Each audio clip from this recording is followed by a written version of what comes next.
1 જાન્યુઆરી 2025ના રોજ આણંદને સત્તાવાર રીતે મહાનગરપાલિકા જાહેર કરવામાં આવી હતી। આ નવ મહાનગરપાલિકામાં સરદાર વલ્લભભાઈ પટેલના વતન કરમસદ ગામનો પણ સમાવેશ કરવામાં આવ્યો હતો। જો કે કરમસદના ગ્રામજનોએ આ ઘોષણાની તીખો વિરોધ નોંધાવ્યો હતો। તેમના વિરોધના પડઘા રાજ્ય સરકાર સુધી પહોંચતા અંતે તારીખ 16 જુલાઈના રોજ સરકાર દ્વારા મહાનગરપાલિકાનું નામ બદલીને કરમસદ આણંદ મહાનગરપાલિકા કરવાનો ઠરાવ રાજ્ય કેબિનેટમાં મંજૂર કરવામાં આવ્યો હતો।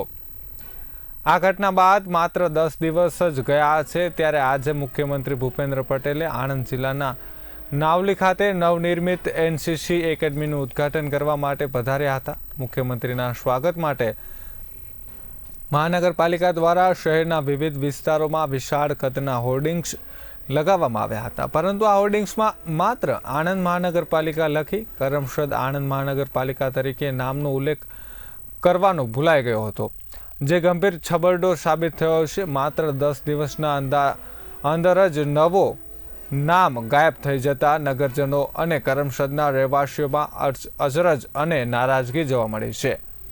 ગ્રામજનોએ ફરી એકવાર પ્રશ્ન ઉઠાવ્યા છે કે શું કરમસદ માત્ર નામ પૂરતું જ જોડાયું છે કે વાસ્તવમાં કોઈ મહત્વ અપાયું છે। આ ઘટના મામલે સ્થાનિક સ્વરાજ્ય વિભાગ અને મહાનગરપાલિકા પર પણ આક્ષેપો થઈ રહ્યા છે।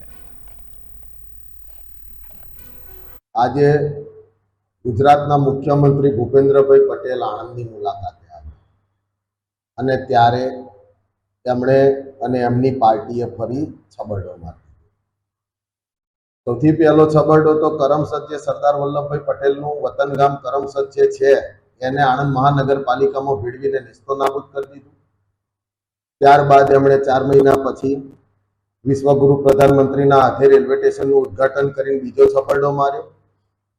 ત્યારબાદ એમને એમની ભૂલ સમજાઈ ત્યારે એ લોકો સરદારનું સન્માન કરવાના પરિપ્રેક્ષમાં આણંદના ધારાસભ્યો સંસદ સભ્યો ભૂપેન્દ્રભાઈને પાસે એમની જ સરકારમાં એક આવેદનપત્ર લઈને ગયા અને એમની જ સરકારમાં એમણે વિનંતી અને આજીજી કરવી પડી। એ ત્રીજો છબરડો હતો અને ભૂપેન્દ્રભાઈએ તે વખતે વિશાળ હૃદય અપનાવી અને સકારાત્મક અભિગમ અપનાવવાનું જે વચન આપી અને નેરેટિવ બનાવ્યું હતું કે જાણે સરદારનું સન્માન એમની સરકાર જ કરે છે, પરંતુ આજે જ્યારે ફરી એ આણંદની મુલાકાતે આવ્યા ત્યારે બેનરો અને પોસ્ટરો ઉપર સરદાર ગાયબ હતા અને કરમસદ નામ પણ ગાયબ હતું।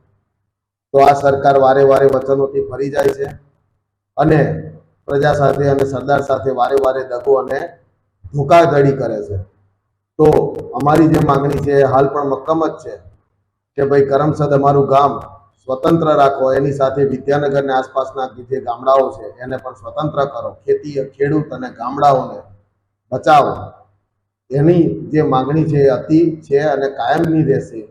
તો અમે ભૂપેન્દ્રભાઈ સરકારને હજુ પણ કહીએ છીએ કે કરમસદને સ્વતંત્ર કરો, સંપૂર્ણ સ્વરાજ આપો।